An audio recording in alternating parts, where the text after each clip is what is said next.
So here in part 2, we'll continue our discussion of sexually transmitted infections. So let's look at another case. Another 24-year-old went to her gynecologist for a routine pelvic exam. It had been several years since her last examination. She was currently in a monogamous relationship, but her sexual history included other sex partners. The patient had no symptoms, but the physician collected routine screening tests for gonorrhea, chlamydiosis, HIV, and syphilis. All the laboratory test results came back negative except for the chlamydia test, which was positive. Infectious urethritis is usually associated with organisms that cause STIs such as Neisseria gonorrhea and Chlamydia trachomatis, which are clinically manifested as exudates. So chlamydiosis is one of the exudative sexually transmitted infections. Cases can be divided into two types based on causation. We already talked about gonococcal urethritis, and now the second one is non-gonococcal urethritis, or NGU. Gonococcal urethritis, as we discussed in the previous part, can be presumptively diagnosed by gram staining a patient's urethral exudate, and it will demonstrate white blood cells with gram-negative intracellular diplococci, suggestive of Neisseria gonorrhea. Now, genital chlamydiosis is caused by Chlamydia trachomatis, and this is an obligate intracellular parasite that contains both RNA and DNA. It has a discrete cell wall like a gram-negative bacteria, but because it does not contain the mucopeptide, it does not stain. So when you see an intracellular organism, please, stained, gram stained, please do not call it a chlamydia, because chlamydia does not stain. But it is susceptible to several antimicrobial agents. Chlamydia, therefore, are completely dependent on the host cells for energy production. Chlamydiosis is one of the most commonly sexually transmitted bacterial infection, and in women, just like gonococcal disease, up to 85% of the women with this condition are asymptomatic, and the highest rate of infection is among adolescent girls. In men, as I mentioned before, the infection appears as urethritis.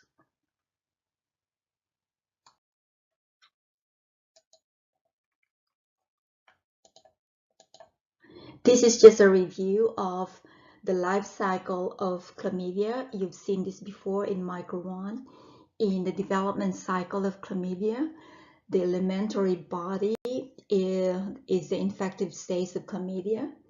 It enters the host cell by endocytosis, very similar to phagocytosis.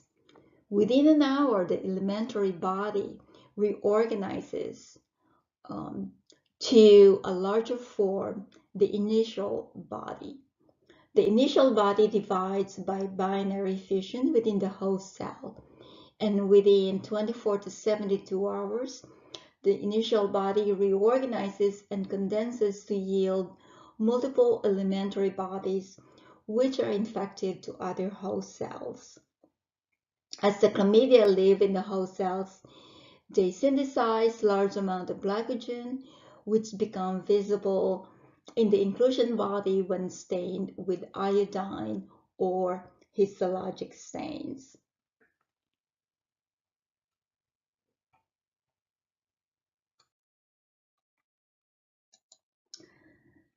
So again, let's look at the infection in the two different populations.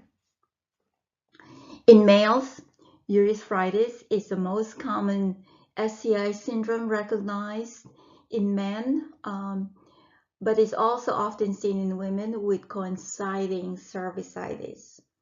Most NGU cases cannot be always attributed to any specific agent. Uh, However, infection with C. trachomatis is the most common cause of NGU and is the most commonly reported infectious disease in the United States.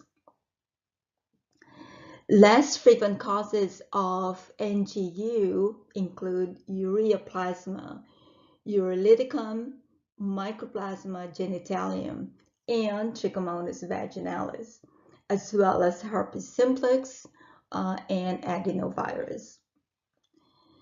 Non-gonococcal urethritis in males occurs with a frequency of 2 to 3 times that of gonococcal urethritis, and 30 to 50% of all patients with NGU will have a chlamydia infection.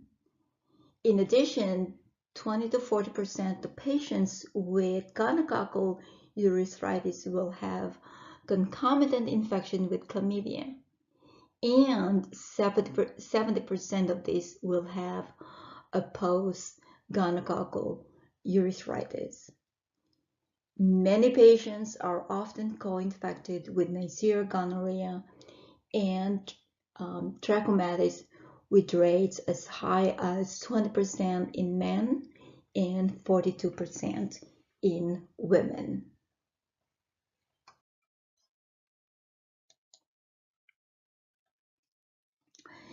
In sexually active women, the prevalence of active infection is about 45%. About 20 to 40% of them would have chlamydia antibody. It has also been reported that prevalence of cervicitis is much higher in populations at high risk for STIs. Most cervical infections are asymptomatic, but are associated with increased perinatal mortality and prematurity, as well as cervical dysplasia.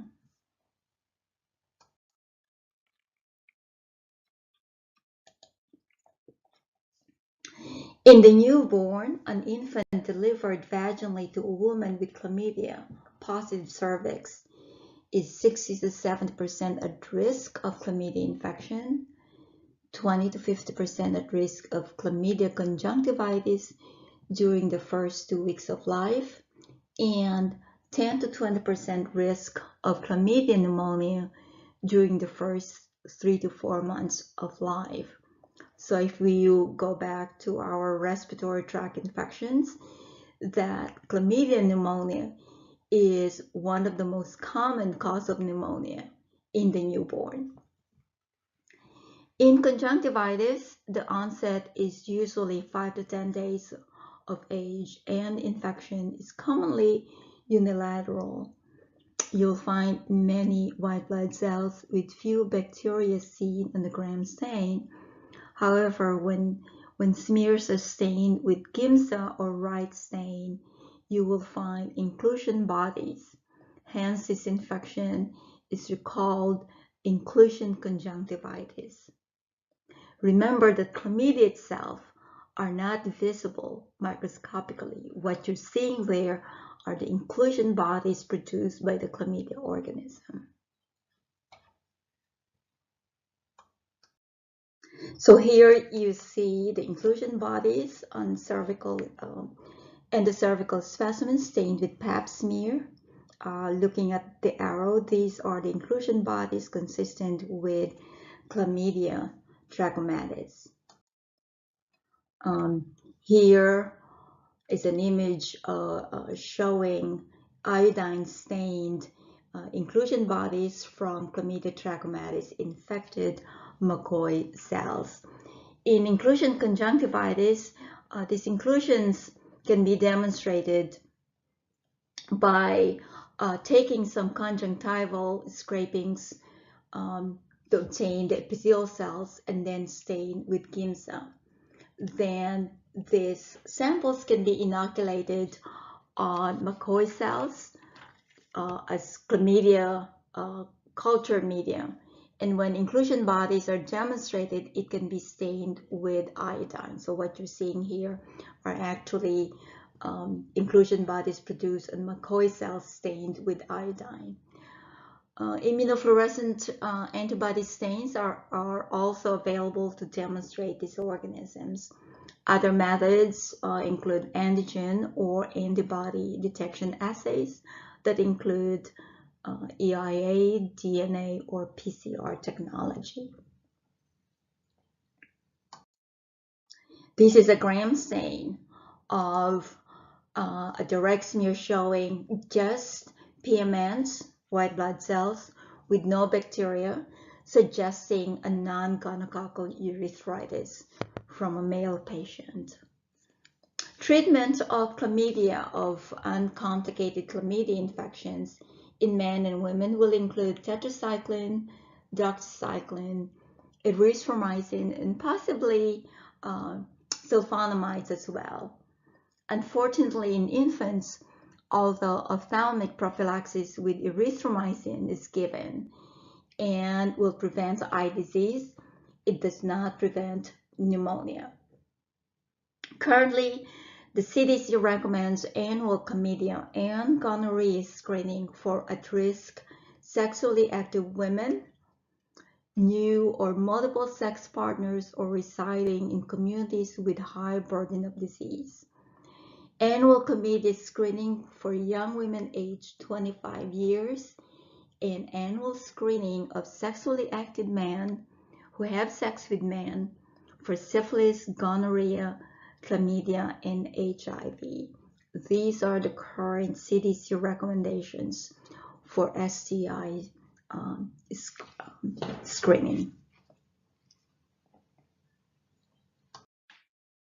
Chlamydia trachomatis, as you have already read in your text and review from your Micro 1 lectures, includes many biovars or serotypes, and these biovars are almost specific to the type of infection they produce. As an example, C. trachomatis biovars from D to K are the serotypes involved in NGU infections. Meanwhile, biovars designated as L1, L2, L3 are associated with an STI that is less commonly encountered in North America. This is LGV or lymphogranuloma venereum. Other biovars A, B, BA, and C are associated with a hyperendemic blinding disease called trachoma. This is an eye disease that ends in blindness. So this is something that you might want to remember for, and especially for testing purposes. LGV or lymphogranuloma venereum is caused by LGV biovars of Chlamydia trachomatis. So now let's talk about the common ulcerative sexually transmitted infections.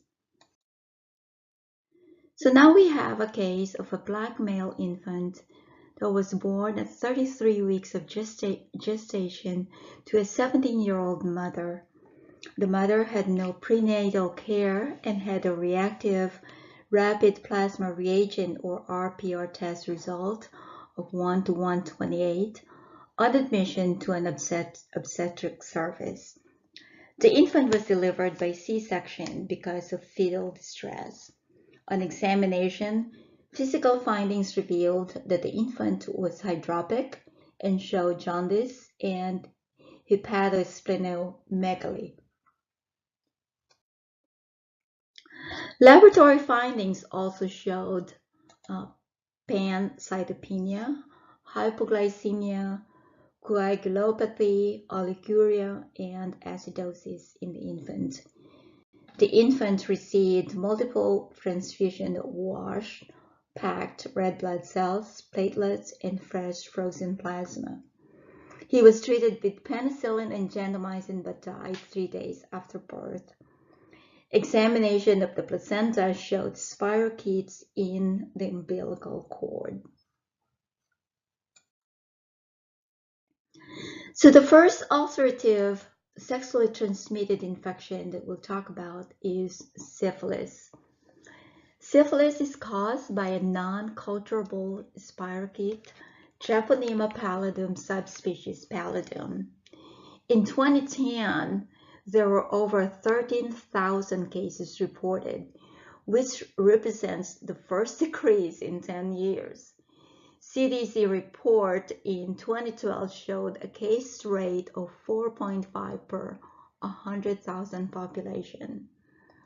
Congenital syphilis rates also decreased 15% since 2008.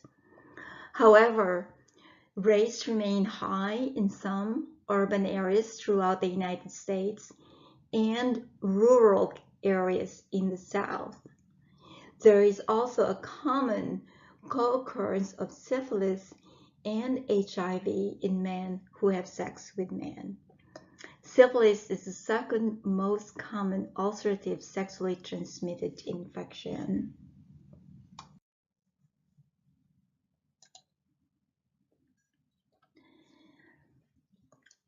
The clinical infection comes in different stages. First of all, the organism is invasive. It enters through even unbroken skin, and infections occur with little dose or LD50 of approximately 57 organisms. That's less than 100 organisms, and infection can develop. Most infections are sexually acquired, and the incubation period is between 1 to 90 days.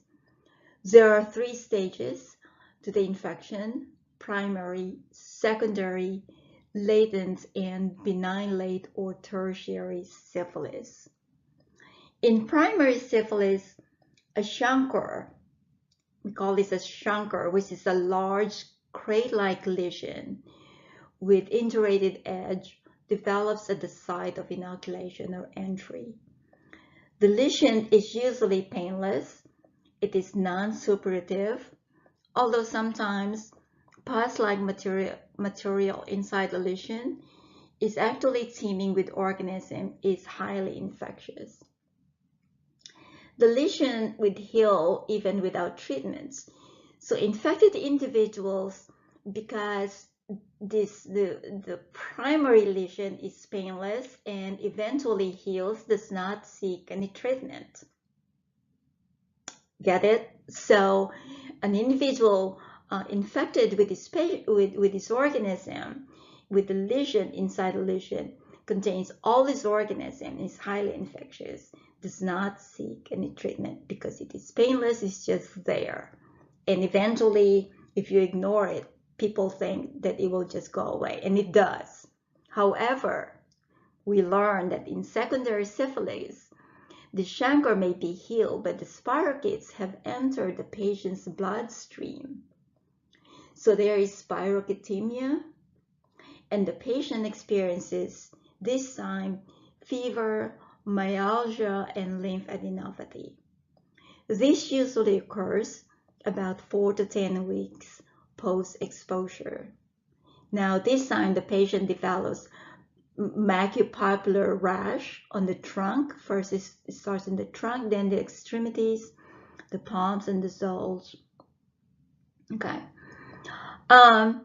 If the infection remains untreated, about 33% will have a complete resolution of symptoms.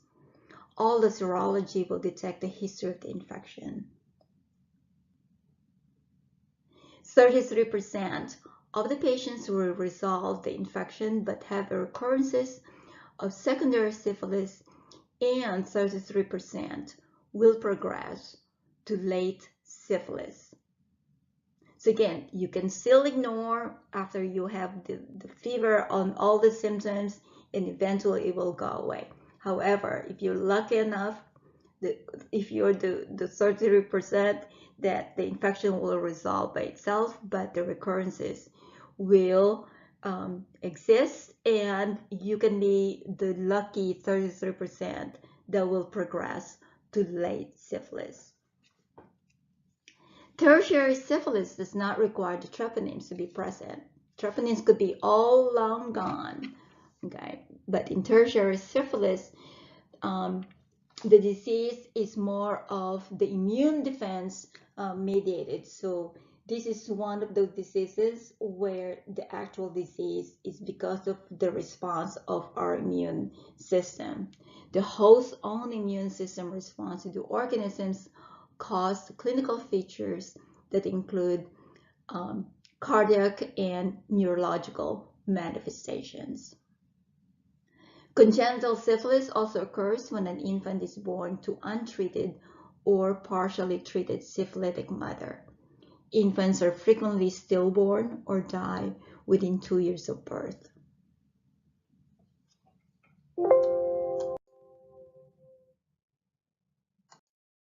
Because the organism, Treponema pallidum, is non-culturable, laboratory diagnosis is performed via serological testing.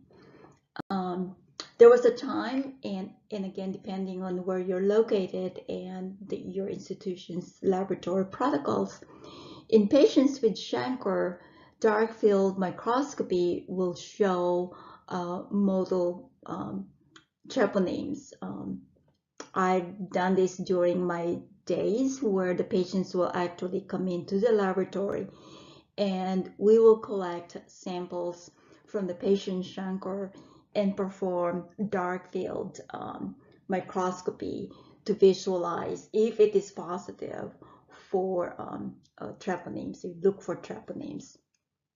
Now DFA, which is more specific, is commonly used in the laboratory to find the pathogen.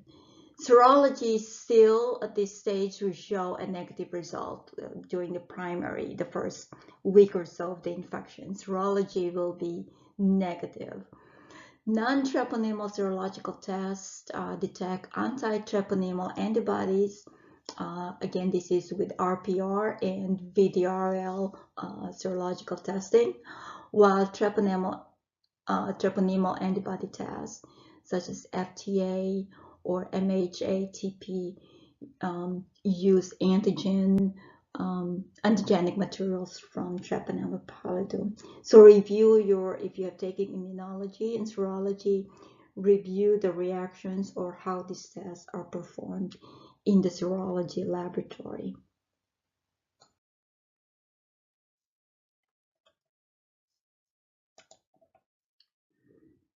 Chancroid or soft chancre is caused by the organism Haemophilus ducreyi. So you need to be able to differentiate soft chancre or chancroid from the chancre produced or caused by Treponema pallidum or syphilis. The clinical infection begins with lesions that appear about 4 to 7 days after exposure, single or multiple genital ulcers that have a ragged appearance and very sensitive appear. Enlarged lymph nodes may progress to suppurative buboes. So there would be an enlarged inguinal lymph nodes, and these will feel painful, and they are referred to as buboes. However, no systemic spread has been reported, so this is more localized ulcers. The infections have been observed more commonly among migrant workers and prostitutes in these areas. It is endemic primarily in Southeast Asia, Africa, and India. HIV and chancroid are considered risk factors for each other, which means people with infected with HIV are most likely also infected with Haemophilus ducreyi and vice versa.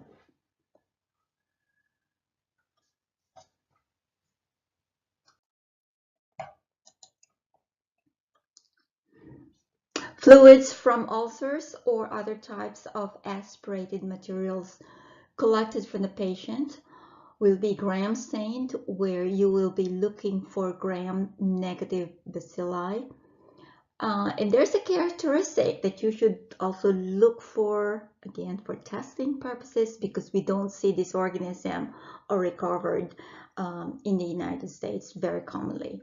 The gram-negative bacilli that are arranged like in the school of fish arrangement, you would suspect Haemophilus ducreyi. This observation is of course very insensitive and non-specific. This is again more of an association rather than a definitive conclusion. Because these species are extremely fastidious and there is only 70% chance of isolating the organism, the diagnosis is usually by exclusion. Culture medium requires a high concentration of hemoglobin and GC-based agar is used. Enriched, as well as is being enriched with additional enrichments such as calf serum, is added to the medium. The organisms inoculated on this medium and is incubated in a CO2 environment and humid atmospheric environment. It takes at least 48 to 96 hours before colonies become visible, and identification features H3 includes a negative catalase, positive oxidase, and this is something that you may want to remember for testing purposes. It requires X factor but not V, so it is porphyrin test negative.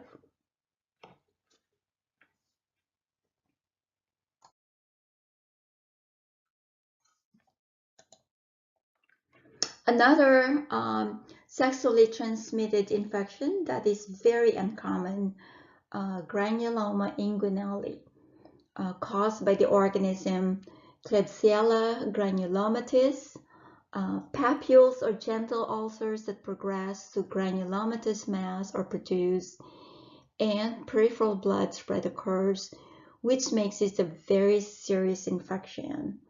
Laboratory diagnosis is made by direct smear examination of smears made from the lesion stained with Giemsa.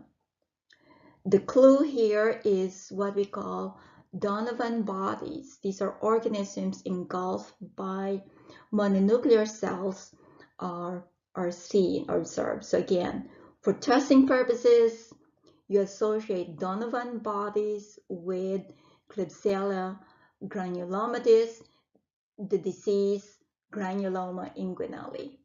Okay, make those clinical association, and the laboratory demonstration is by microscopy and looking for Donovan bodies.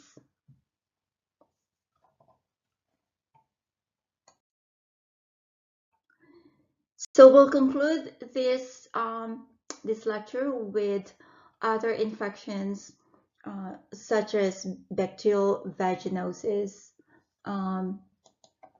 Bacterial vaginosis is the most common vaginal infection in women of childbearing age, although the role of sexual activity in women developing bacterial vaginosis is still being debated, it's still unclear. Additional study findings noted that women with bacterial vaginosis, about 84%, were asymptomatic, and even though most sexually naive women were rarely affected, they could still develop the infection. Most cases do occur in sexually active women, with an increase in prevalence rates based on the overall number of sexual partners. So, how does this infection occur? The normal vaginal flora is 90% lactobacillus that maintains the pH at acid levels. This environment keeps down the anaerobes and other organisms in the area, so you really need the lactobacillus. That's why we're told to eat a lot of yogurt. When the lactobacilli are lost, the pH rises and the anaerobes and other bacteria rise in relative numbers. So then this is when the symptoms of bacterial vaginosis occur. Symptoms will include foul smelling, watery clingy discharge because of the alkaline pH, the presence of clue cells, and squamous epithelial cells covered with gram-negative bacilli.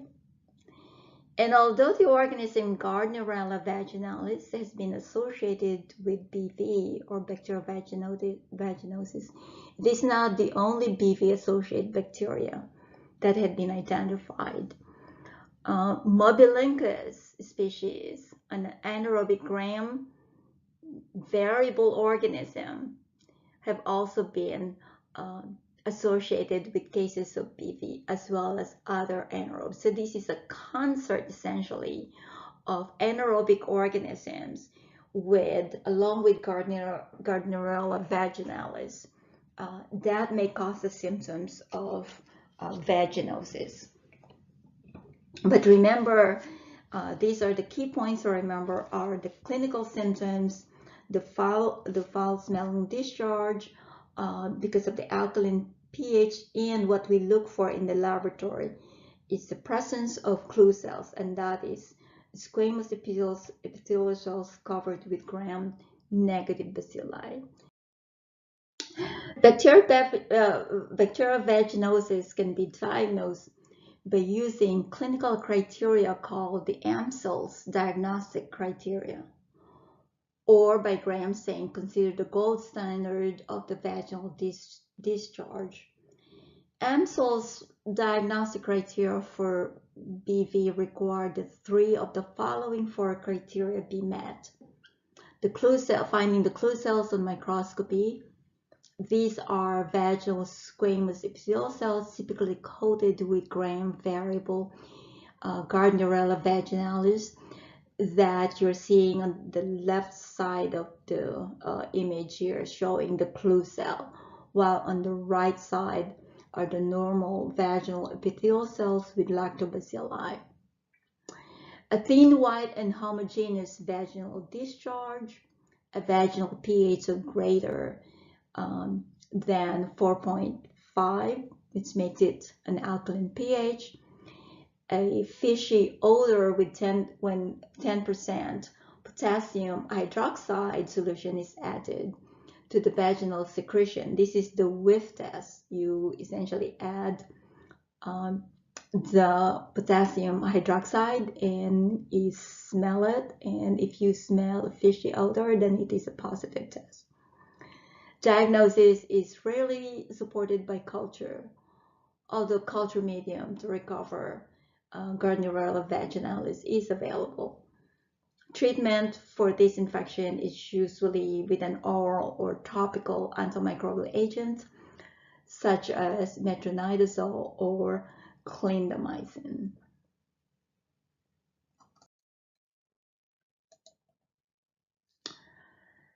There remain several additional agents of sexually transmitted infections. We only covered here a few. Nevertheless, agents such as herpes, HIV, HPV are not any less important than those that were discussed here. Therefore, be cognizant of these agents and remember how the infections they produce are detected in the clinical laboratory. It remains just as important, however, to be familiar with the more common agents of this infectious disease. So real briefly, trichomoniasis is caused by a parasitic protozoan. Trichomonas vaginalis is the most common STI worldwide, according to WHO. Although infections occur most commonly in women, their male partners may also be infected. It's something to remember. T. vaginalis infections are commonly associated with other STIs, BV or gonorrhea in particular. So when there's trichomoniasis, patients should also be examined or tested for the presence of these other sexually transmitted infections. Candidiasis is symptomatic vaginitis caused by infection with the yeast Candida, although almost all cases of infection are caused by C. albicans. Other species of Candida may also cause the infection. These yeast infections are also called vaginal thrush or moniliasis. Infection is very common, with almost 75% of adult women having had at least one genital yeast infection in their lifetime. Lastly, acquired immunodeficiency syndrome, or AIDS. In June and July of 1981, the Morbidity and Mortality Weekly Report, or MMWR, published separate reports on rare cases of pneumocystis pneumonia and Kaposi sarcoma affecting previously healthy young gay men. Several of the patients were noted to have depressed immune function, and the only similarity in linking them together was their homosexual lifestyle, which inferred that these rare diseases were most likely acquired through sexual contact. These reports marked the official beginning of the HIV/AIDS epidemic, and I do remember this well, in the early 80s. In more than 40 years since these reports, many advances in scientific and clinical knowledge concerning HIV and AIDS have been made. Currently, there are two known types of HIV, HIV-1 and HIV-2. HIV-1 is the predominant virus worldwide, with estimates of almost 7,000 persons becoming infected daily. HIV-2 is less pathogenic and geographically limited primarily to West Africa and European immigrants from West Africa. In the United States, over 1 million individuals are living with HIV, of whom approximately 13% are unaware that they are infected. Male homosexuals still develop most of the infections annually, especially in the African American population. But in today's society, almost 1/3 of all new HIV infections occur in heterosexuals engaging in risky behaviors. So, what are the different points that we should consider to end this presentation? Remember the clinical presentation or manifestations of each of these sexually transmitted infections, as well as the complications or sequelae that may develop, especially when the patient does not seek any treatment or if the infection remains untreated. Remember the characteristic features of each of the different agents and how they are identified and diagnosed in the laboratory. The culturable agents, such as Neisseria gonorrhea, when they're seen on direct smear in the urethral discharge from a male patient versus why samples from women should be cultured to confirm the diagnosis and identification, and other diagnostic testing for the suspective agent when the organisms are non-culturable. Okay, this ends this lecture.